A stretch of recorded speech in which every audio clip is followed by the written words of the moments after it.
Você tem medo de assombração? Acredita que elas existem? Então, prepare-se para um programa de arrepiar. O tema do Em Revista de hoje é fantasma.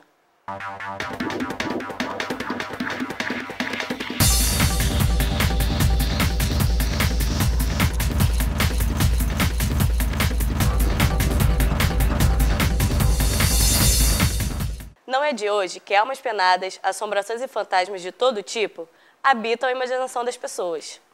Os fantasmas, pelo jeito, sempre estiveram por aqui. E isso não é de hoje.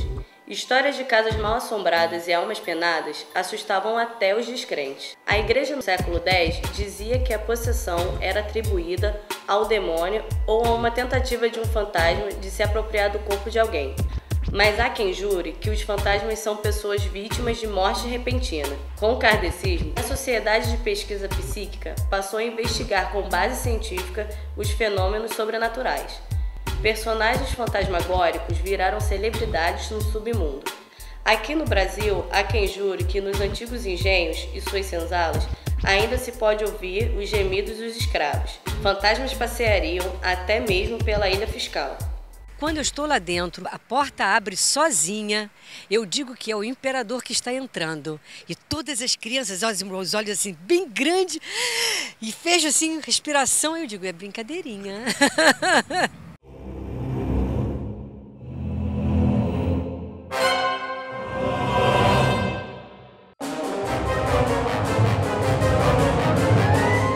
Você acredita em fantasma? Claro que não. Acredito. Não. Nunca viu nenhum fantasma? Não. Eles existem. Gente, vocês acreditam em fantasma? Não. Nunca viu nenhum fantasma? Não.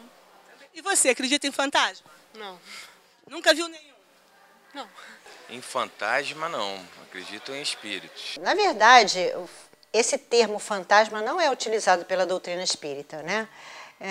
É um termo que as pessoas comumente chamam o que nós acreditamos ser os espíritos, né? O que são espíritos? São os seres incorpóreos que habitam o mundo espiritual. Somos os homens que estão desencarnados, só assim, para você entender melhor. Nós somos espíritos, mas atualmente, nessa vida agora, estamos encarnados, utilizando um corpo de carne. E os espíritos que as pessoas chamam de fantasmas são os espíritos que já partiram para a espiritualidade, ou seja, são a alma dos homens que já viveram, né? Que já desencarnaram e estão habitando o mundo espiritual. Então, as pessoas que conseguem, que têm a percepção, a capacidade de perceber o mundo espiritual e percebem a presença de um espírito, elas, quando não conhecem a doutrina espírita, chamam de fantasmas. Né? Nada mais são do que a alma dos homens que já viveram na Terra. Nem todo fantasma é assustador. Alguns deles são camaradas, como o Gasparzinho, ou fazem parte de filmes pra lá de divertidos. Um exemplo de sucesso de bilheteria e riso é Os Fantasmas Se Divertem, Beetlejuice, do diretor Tim Burton. E também Gasparzinho, o Fantasma Camarada, de Steven Spielberg.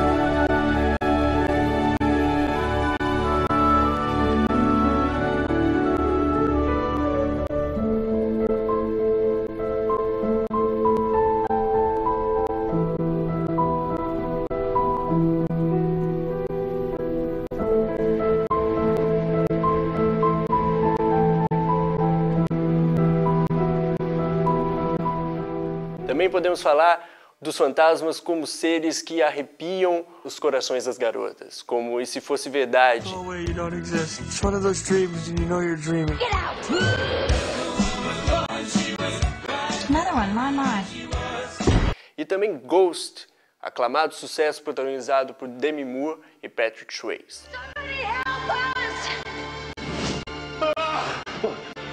What's happening?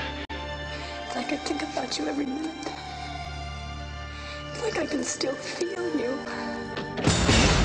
Mas a verdadeira sina dessas criaturas são os assombros pelos corredores, desde filmes como Poltergeist a O Chamado e O Sexto Sentido. What if they don't want help? I don't think that's the way it works. How do you know for sure? anyone there? No universo infantil, Gasparzinho, o Fantasma Camarada, recebe a companhia de outras produções para o gênero, como Simão, o Fantasma Trapalhão, produção nacional protagonizada por Didi, o Renato Aragão, e também A Mansão Mal-Assombrada, protagonizado por Ed Murphy. Gracie Manor, where there's room for the whole family.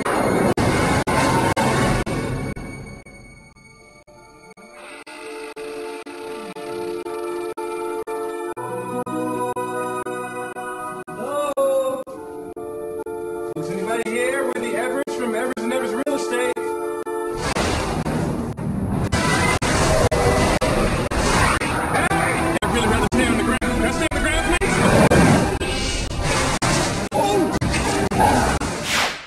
A palavra fantasma, ela era usada pelos portugueses de uma maneira muito pejorativa. Inclusive para ofensas, né? Quando você dizia que uma pessoa era uma fantasma, é que ela era uma mentirosa.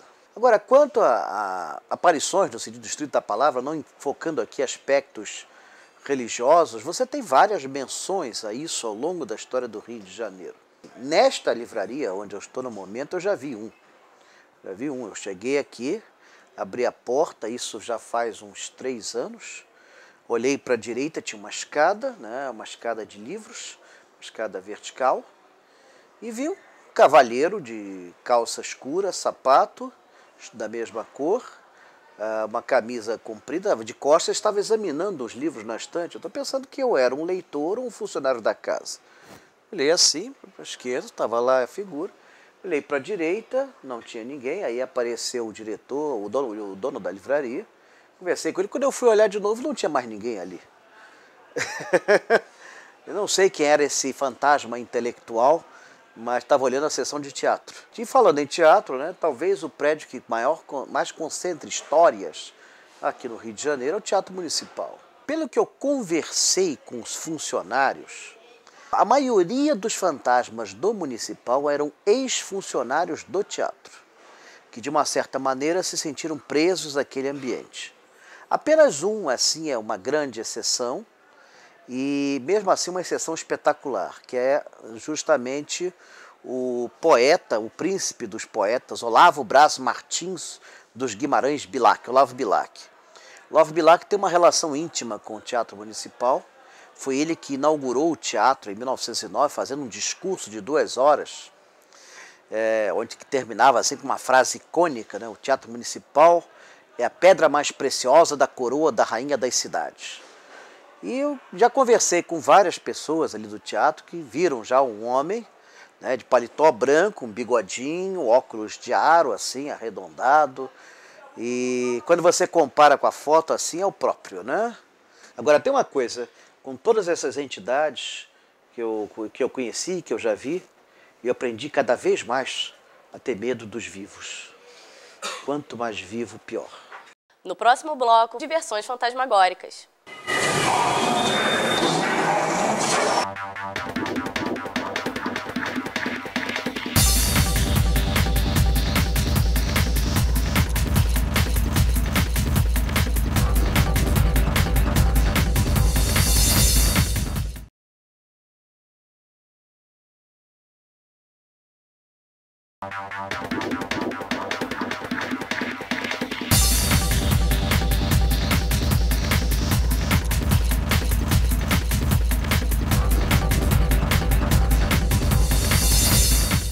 Carrossel, montanha-russa, carrinhos de bate-bate. Os parques de diversão têm atrações para todos os gostos. Uma delas, por sinal, atrai muita gente: o trem fantasma.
fantasma normalmente assusta na sociedade ocidental, né? Nós vemos uma cultura que é judaico-cristã, né? E que foi toda envolvida, as pessoas foram envolvidas com o medo da morte, o medo do pecado. Então nós temos muitos medos que vão passando de geração para geração. Então é muito comum criança pequena, em torno de uns 6, 7 anos, né? Ela tem medo do escuro, tem medo de levantar de noite no banheiro, né? É um medo do que não existe. O nome já diz, né? Não existe, mas há um medo disso que não existe, porque foi um medo culturalmente implantado na sociedade judaico-cristã. Então, todos os países ocidentais, nós vamos observar isso. Já nos países orientais, não. Você não vai observar pessoas com medo de fantasma. Agora, aqui, nos países ocidentais, nós vamos observar um grande número de pessoas com medo de fantasma. A gente consegue ver em algumas religiões que as pessoas não têm medo, né, a princípio, parecem não ter, porque elas aceitam a morte como alguma coisa de passagem, que as pessoas têm uma vida que elas vão evoluir depois da morte. E aí o medo diminui um pouco dos espíritos ou dos fantasmas, né? Mas a maior parte da população, que é uma população cristã, elas foram atemorizadas por séculos. Então, você imagina, desde a construção do cristianismo, as pessoas criaram essa ideia de que a morte ela é decorrente de alguma coisa ruim que foi feita. Então, se a pessoa pecou, ela morre de uma forma mais trágica, né? Personalidades, ou pessoas ruins, ou almas ruins, tem uma determinada punição depois da morte. Então, são criados assim, fantasmas monstros. E as pessoas passam a ter medo disso, que é uma questão aí cultural. O romance Fantasma da Ópera foi escrito em 1910 e já ganhou várias adaptações, tanto para o teatro como para o cinema. Mas nenhuma delas fez tanto sucesso quanto a apresentada na Broadway, em Nova York, há mais de 20 anos. Falar do Fantasma da Ópera, nossa, é falar de sucesso, com certeza. Porque o Fantasma da Ópera foi escrito em 1911, teatro, musical, já foi filme, e sempre é sucesso de bilheteria. Broadway, anos e anos e anos e anos em cartaz.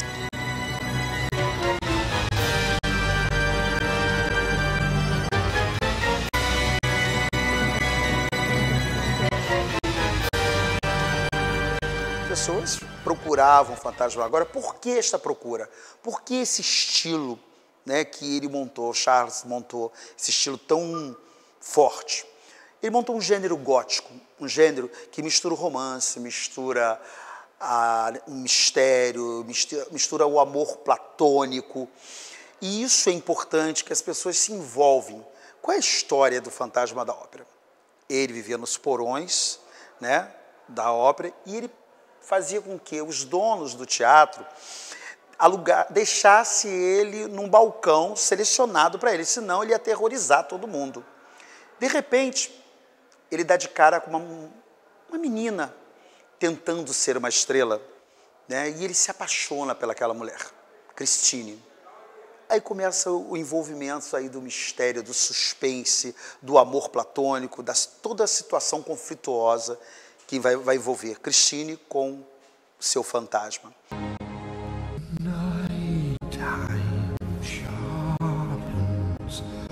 Heightens each sensation,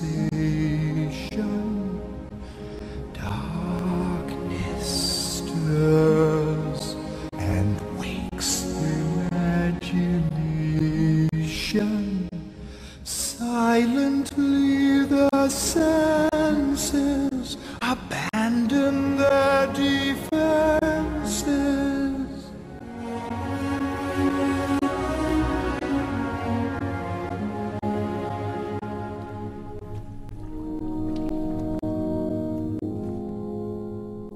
Os personagens de Maria Clara Machado são complexos, personagens que fogem a uma visão maniqueísta do bem versus o mal.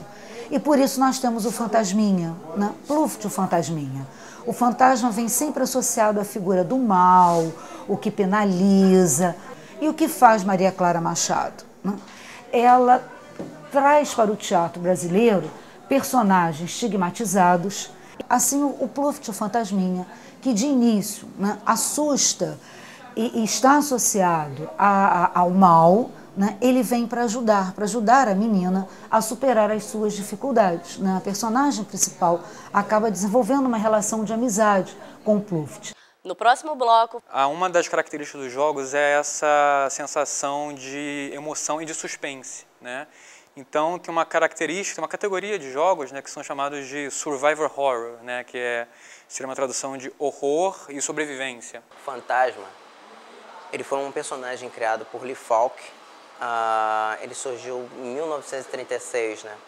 Ele foi ambientado mais ou menos nos anos 30 e começou a ser publicado como forma de quadrinho nos Estados Unidos lá pelos anos 40.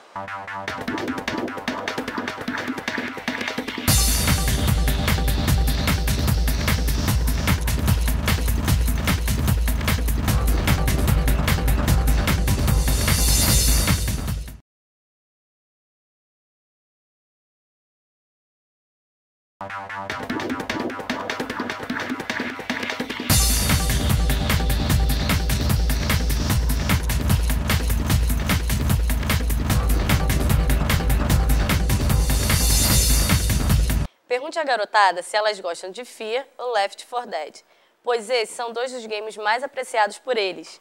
E tem sabe o quê? Fantasmas, zumbis, criaturas de outro mundo. Esse tema dos fantasmas nos jogos eletrônicos, né, tem sido muito procurado nos últimos tempos, né? Eu acho que uma das características dos jogos é essa sensação de emoção e de suspense, né? Então tem uma característica, uma categoria de jogos, né, que são chamados de Survivor Horror, né, que seria uma tradução de horror e sobrevivência, mais ou menos isso, né? Então são jogos que apelam para essa sensorialidade de suspense, né? Então nessa categoria há diversos jogos, né, onde entram essas figuras dos fantasmas, dos espíritos, né, dos zumbis, que agora estão muito assim na moda, né? Então alguns exemplos, Silent Hill, são jogos super clássicos, né? Enfim, Fear, tem vários jogos que vão mais ou menos por essa linha, né?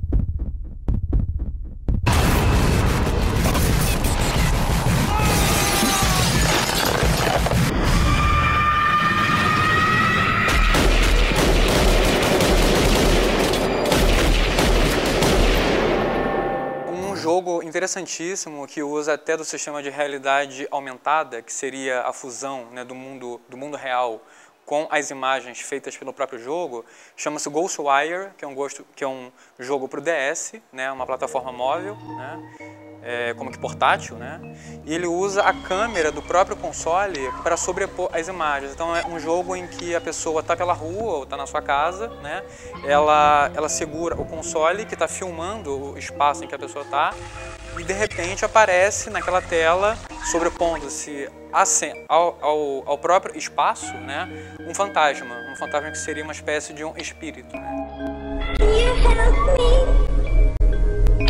I've been waiting for you.